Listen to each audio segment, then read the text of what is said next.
we all fall down.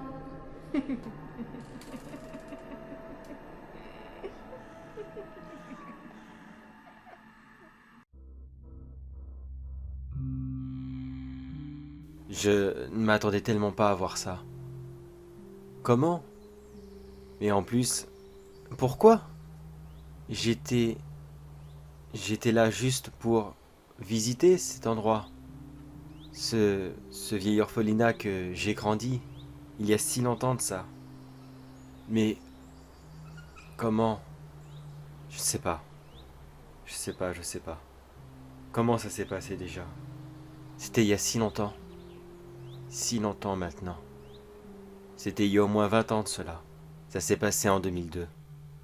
À cette époque, j'étais un orphelin, comme tous les autres enfants qui vivaient ici.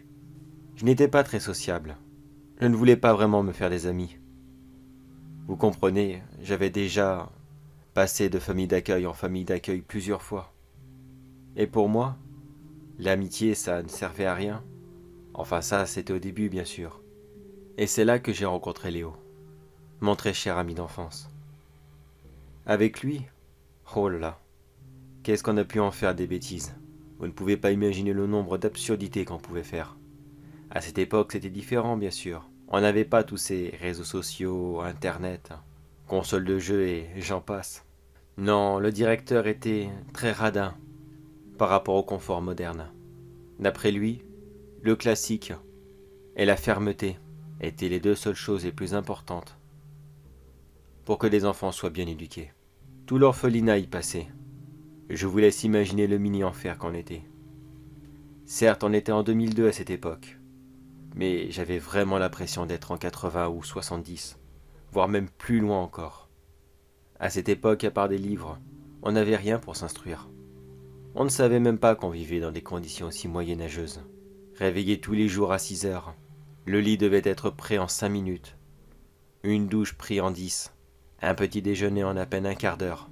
Le reste du temps était enchaîné entre des cours, aussi bien de maths, de français, de physique. Puis il y avait tous les autres travaux manuels que nous pratiquions.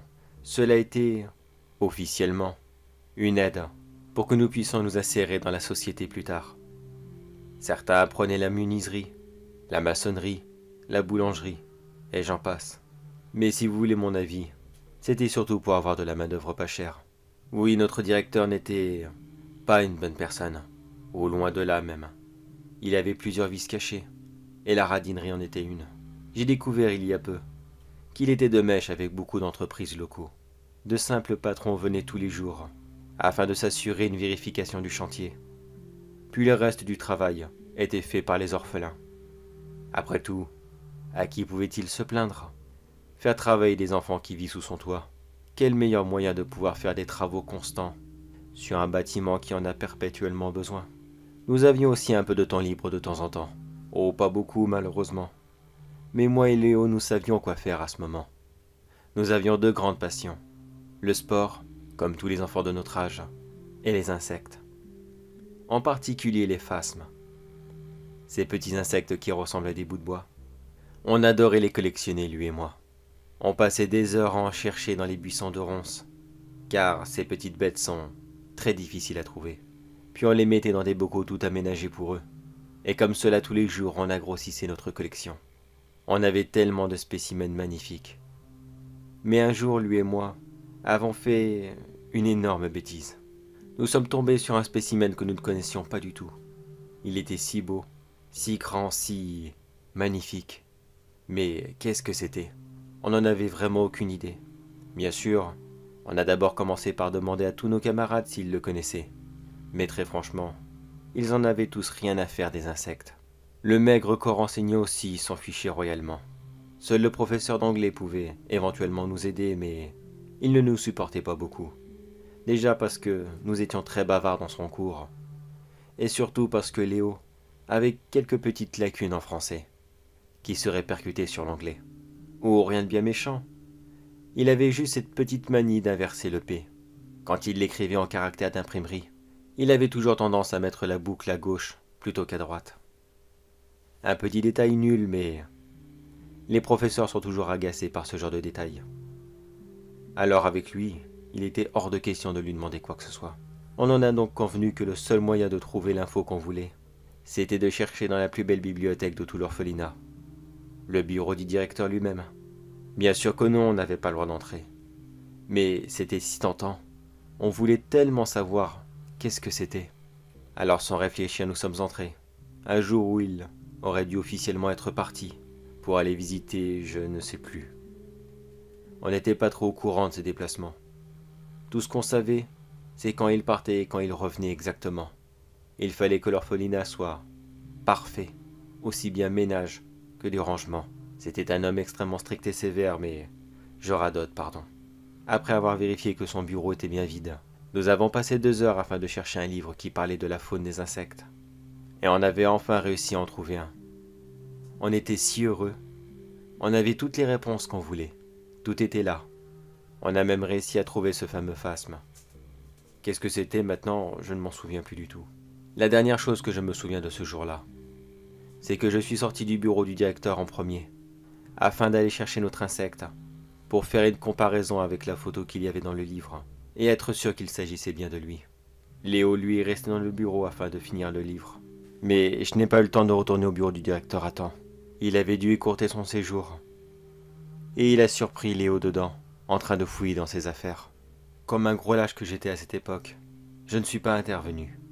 J'ai laissé Léo se débrouiller avec le directeur. Mais depuis ce jour, je ne l'ai plus jamais revu. Mon ami avait littéralement disparu. Qu'est-ce qui s'est passé, je n'en ai aucune idée. Ce n'était pas la première fois que un orphelin disparaissait après avoir désobéi au directeur, et jamais on ne les revoyait, comme Léo, et tant d'autres. J'aurais dû chercher à savoir ce qui lui était arrivé, mais j'avais bien trop peur de finir comme ça. Alors j'ai fait semblant de rien. J'ai oublié Léo, comme un énorme lâche que j'étais. J'ai abandonné mon ami.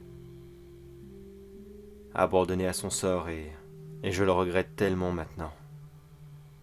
J'ai quitté cet endroit à l'âge de 18 ans. Officiellement, il n'était plus du tout responsable de moi. De toute façon, l'orphelinat a fermé quelques mois plus tard. Pourquoi? Personne ne le sait. Il y a eu tellement de rumeurs dans le coin. Le lieu tomberait en ruine, et ça coûterait beaucoup trop cher de le rénover. Plus personne ne voulait le financer, ou des histoires bizarres à propos du directeur, qui lui aussi a disparu quand l'orphelinat a fermé. Qu'est-ce qu'il est devenu? À mon avis, il a pris son immense argent sale. Puis il est parti se dorer la pilule au soleil. Mais pourquoi est-ce que je vous raconte tout ça aujourd'hui? Pourquoi? Spécifiquement maintenant, alors que l'orphelinat est complètement abandonné, qu'il tombe en ruine. Ce n'est que des restes d'un passé bien triste et bien sordide, au milieu de rien du tout. Eh bien, à la base, j'étais parti pour faire un simple urbex de cet endroit qui a été si difficile pour moi. Comme une épreuve personnelle, si vous voulez. Mais maintenant que je suis là dehors, je le regarde et je vois l'une de ses fenêtres, plus précisément, à celle du directeur. Je vois écrit « Aide-moi, s'il te plaît ». Ça peut paraître anodin dit comme ça. N'importe quel idiot aurait pu venir ici et taguer tout simplement le lieu. Oui, je suis d'accord, mais il y a quelque chose qui me dérange en cet appel à l'aide. Quelque chose qui me retourne littéralement le cœur quand je le regarde.